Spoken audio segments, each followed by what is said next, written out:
What's good, YouTube? It's your boy Bankingweli. Before we get into the video, make sure you like and subscribe. Today we'll be talking about how to actually start a clothing brand in 2025. We're gonna go over a couple of things like your name, aesthetic, designers, manufacturer, Shopify, samples, market, scarcity, and drop.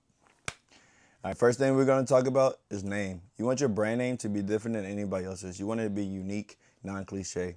You don't want anything like motion, anything like star, or tough times or hard times, anything that's cliche. You don't want nothing like that. You want your brand name to be different than anybody else's.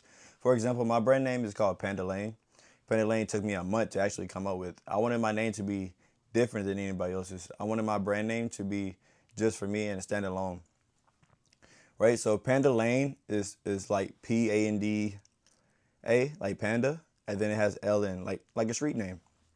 So I was like, let me go with a street name because it's different than anybody else's and it stands alone, right?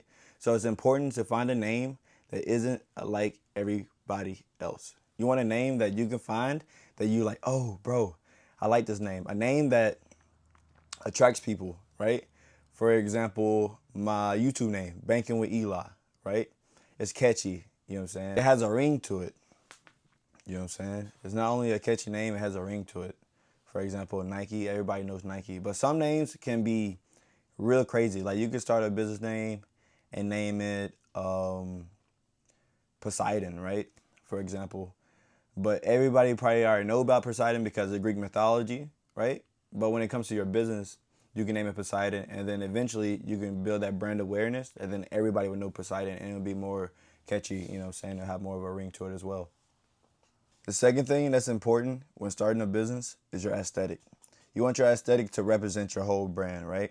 For example, if you're doing a clothing brand that's like goth-like streetwear or something, you want it to fit that goth aesthetic. If you have a clothing brand that's like a sports aesthetic, like Nike, you want it to fit that sports aesthetic.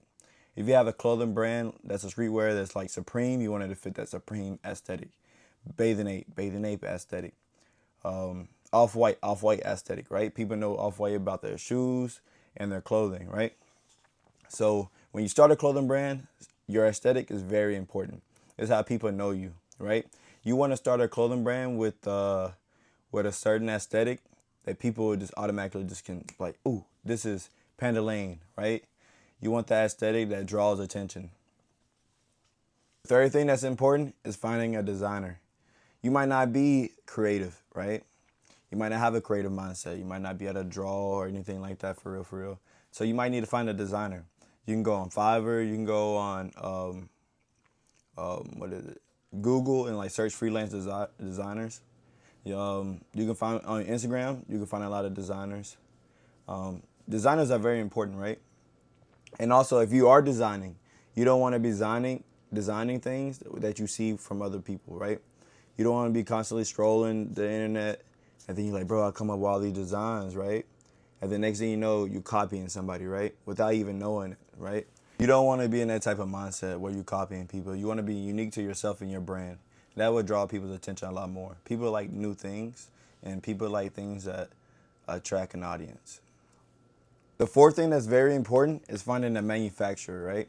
You might not be able to sew and manufacture jeans and everything like that. So you might need to find your manufacturer. You can go on Alibaba and follow manufacturers. You can look up manufacturers for clothing, and then you can find like real like in clothing manufacturers. The clothing manufacturers from Alibaba also, they are very experienced. You can look and see like some of them are startups, but you want the older like companies, the companies that's been around for a long time, right? Also, you don't really have to worry about people scamming you because they'll also refund you if people scam you on Alibaba. I don't really trust Pakistan manufacturers. Chinese manufacturers are really good. You know what I'm saying? Some Pakistan manufacturers are really good, but it's kind of like a needle in a haystack. But you can get pretty much scammed anywhere though. But so make sure the people that you're working with are very authentic and they are very good at getting the job done. So finding a good manufacturer is very important. You know what I'm saying? You might also want to look around in the States. It might be a little bit more expensive, but you'll be able to get your stuff out a lot faster. People like fast shipping, and people like to get their stuff as soon as they order it, right? For example, Amazon has a good shipping service, right? You can order and get your stuff in like 3 days, right? Most people like that stuff. So finding a good manufacturer that can work with you and get your stuff to you on time so you can ship it out to your customers is very important. I would try to find good manufacturers though. You know what I'm saying? So Pakistan does have some good manufacturers, but like I said, you don't want to get scammed. I see a lot of people say they get scammed by Pakistan manufacturers. Me personally, I haven't got scammed yet, but yeah, I would say keep an eye on everybody though, not just Pakistan, every country though, because you never know, bro. And you want to be true to your customers, right? You don't want to be holding your product for a long time, or you know what I'm saying. But stuff happens, you know what I'm saying. You can have it. The manufacturers say they can have it done by a certain day, and then that day comes, and then you don't even have your product, or it's not even finished by that certain day. So you also got to be able to be authentic with your customer base, right? You want them to say, "Hey, sorry for y'all, but there's a delay in shipping right now." You know what I'm saying, for whatever reason. Being real and upfront with your customers is very important. Being real, and you want to be true to yourself. You want to say what you mean and mean what you say. In other words, right? When you say, "Hey, sorry for the delay," right? You want to actually mean it. You know what I'm saying? You want to be real with yourself. Keep it real with yourself, bro, and you'll go a long way. And keep it real with your customers, right? If something's not going to be shipped on a certain time, let them know. You know what I'm saying? Being real and upfront and letting them know will give them that reassurance instead of them worrying about or disputing their purchase, you know? Now that you got the name, aesthetic, designers, and manufacturers, the next step that you can go into is starting a Shopify store. So you can go in Shopify. Shopify has templates that you can easily build your store. You can download Shopify apps that can actually help your store. Like they got Intuit, like Intuit, like TurboTax. They got Klaviyo. They got PostScript, like for messengers to give your customers that reassurance and give drops, updates, and shipping updates and all that type of good stuff. They also got like website templates, you know what I'm saying, that you can help you build your website. You can code your website the way you want to code it. You know what I'm saying? A lot of good stuff in Shopify. So if I was you and I was just starting out a company, I would start on Shopify. Whether it's a clothing brand or maybe it's nutrition apps or any type of thing, I would start on Shopify to really get my name out there for real. I'm on Shopify. You can also get your domain and everything off Shopify. It's just very hands-on and to do everything in like one spot instead of just jumping to all these different like companies and apps and all that stuff and third parties. It's just best to just do it all in one area. So now that you got your sample, you started your Shopify store, you want to model your sample, right? You want to take pictures, you want to put it on Instagram, you want to market it for real. You want to get that audience, right? You want maybe have some people in your family try it on, take pictures. You want some of your maybe influencer friends to take pictures in it. You give them a sample and that they can keep and stuff like that.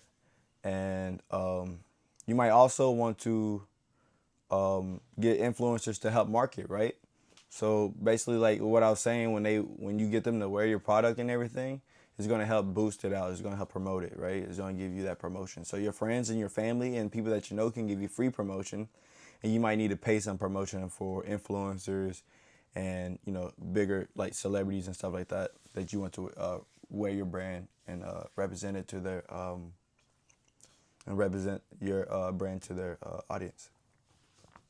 Scarcity is limited, right? So you might have certain products that you are limited with, right? You don't want to have those listed on your company for too long.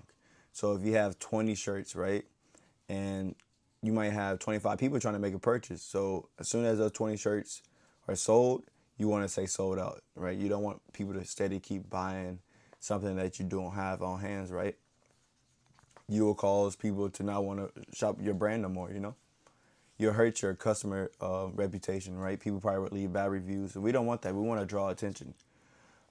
So now that you have your small drop, right? So if you have 20 shirts and that's all you have, you want to sell those 20 shirts on your drop, right? So drop day comes, you want to sell those 20 shirts. You want to push it out like crazy.